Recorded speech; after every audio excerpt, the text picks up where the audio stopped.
Anime Stylized VFX has been revamped with a brand new shader for the slash. So this new shader includes the capability for you to be able to choose from where to where will the slash be displayed.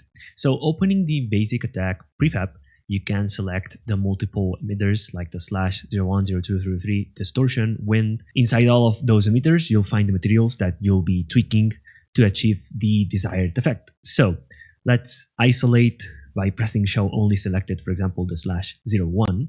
And I'm going to be using this one to showcase the new features. So you'll see that right now there's a cutout section here in the material.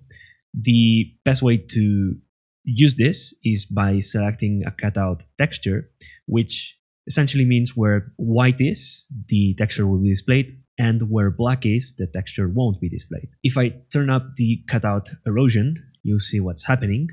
Essentially, it's creating this effect in which it's eroding the texture, especially from the sides, and then, yeah, it's getting closer towards the center. If I were about to change this with another linear type of texture, for example, this one or this one, you see the different effect that this has. So right now, yeah, I'm cutting out only starting from the bottom. If I switch this other version, it's gonna do the same, but in reverse. And also you can adjust the direction in which that cutout is happening. So by switching the cutout rotation, you'll be adjusting the angle and you can see the effect that that is causing. So 180 is rotating the texture 180 degrees and it's essentially inverting it. Let's say I want to select this one and then set this rotation to 0. And using the cutout erosion, I'm choosing how much of the slash I want to be displayed. And then by using the cutout erosion smoothness, I can select the fall of intensity on those edges there. As you can see, if I set this to 0, it's going to be super hard on the edges. So setting this to 0.1 makes for a good result.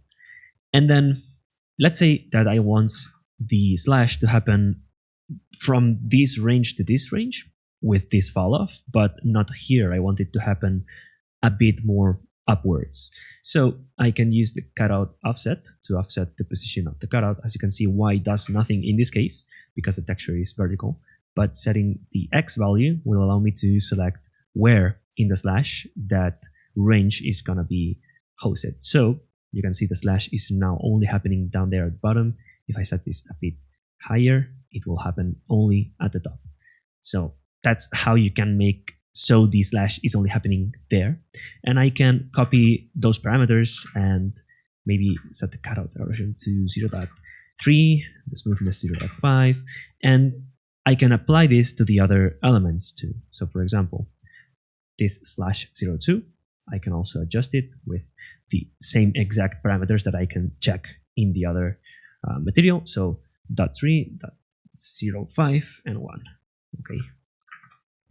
And you can see how easy it is to apply this to all the other variants of the shader. So like so, and then the wind also like that. You can see like the cutout here is just all the way up, and I think that might be good for the wind. It's just a tertiary read element. But then with the distortion, you can see that it's super pronounced and it's really, really affecting the air around. But I want to also adjust that. So it's using the same principle, the same kind of technique. So setting this to be exactly the same will work. And yeah, you can see if I switch between the slash 01 and the distortion, it's happening at around the same place. So if I show all the elements right now, this is the result. The slash is only happening in that area. But if I set this to show the outline and the selection and everything, you can see the mesh is existing all the way around. But this is not going to cause any performance issues. It's just really great to have this option to tweak where this is happening without you having to go in and modify the static mesh in another application like Blender. So yeah, that's the small update, but I think it's really going to give you power to like adjust the effects to your own project. And I hope you really liked it. So yeah, see you around. Bye.